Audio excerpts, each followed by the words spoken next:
routine. So next up, we're going to come and sit cross-legged. So if you can sit cross-legged comfortably, then that's fine. We've spoken about sitting cross-legged before, and if you were going to sit cross-legged without a block, I want you to be very sure that you are able to maintain pelvic extension, okay? So pelvic extension is the tilting forwards of your pelvis. It is not the puffing up of your rib cage.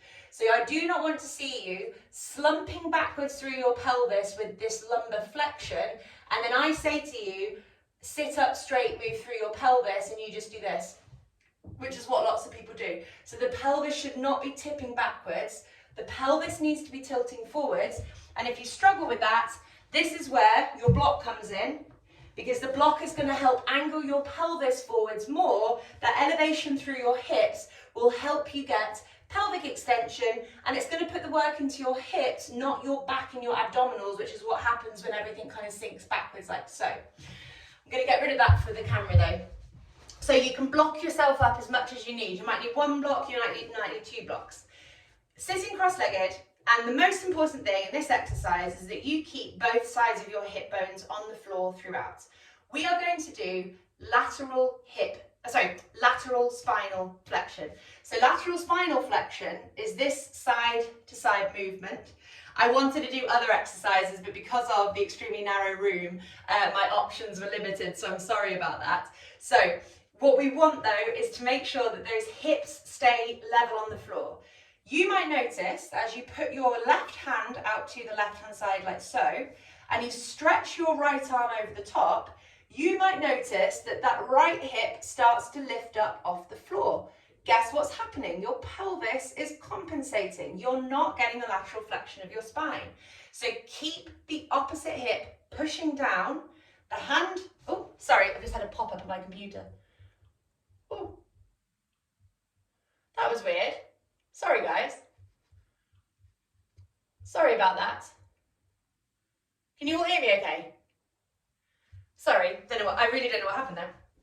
So we are anchoring down through this opposite hip. Sorry to everyone that is just signing on again, I don't know what happened.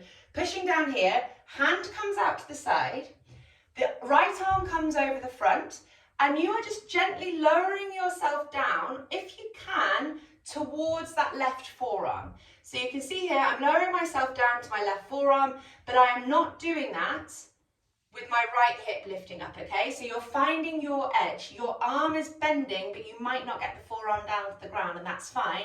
And I just want you to hold here and breathe. The other thing to watch out for, number one, that you haven't lost the pelvic extension.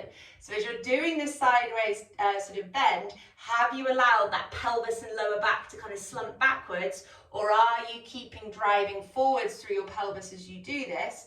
And you're also watching that your right arm stays stacked above the left shoulder girdle. So as you come to the side, you're not just twisting your arm forwards like that, because that's you rotating your spine, you're not laterally flexing it, okay? So we want that pure lateral spinal flexion without the thoracic spine rotating and without the pelvis coming up off the floor. We'll take a few nice deep breaths here, so just do 3 more, and then we'll go to the other side. I'll have to guess. 1. And stretch the arm out long.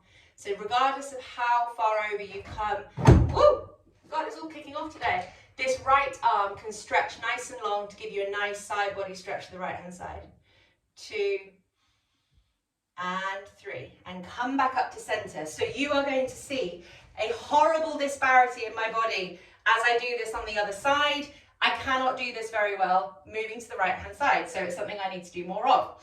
Same thing goes, we're sitting cross-legged on our blocks so that our pelvis can tilt forwards if we cannot maintain that pelvic extension ourselves. This time, the right arm comes out to the side, just a little bit in front of the right hip. I'm going to sweep my left arm up and over without knocking my plants off my radiator.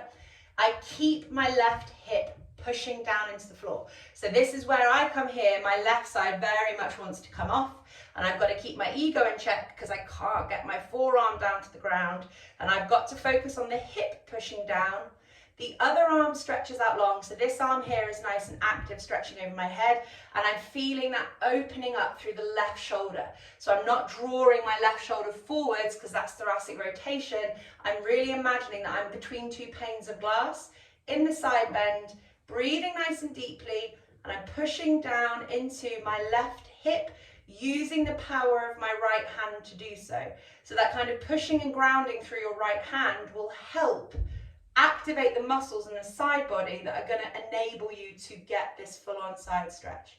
We'll take 5 deep breaths here. 1, 2,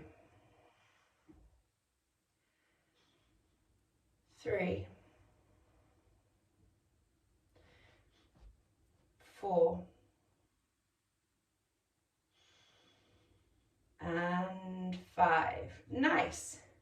So yeah, I've got loads of exercises where I can do really good lateral flexion, but I haven't got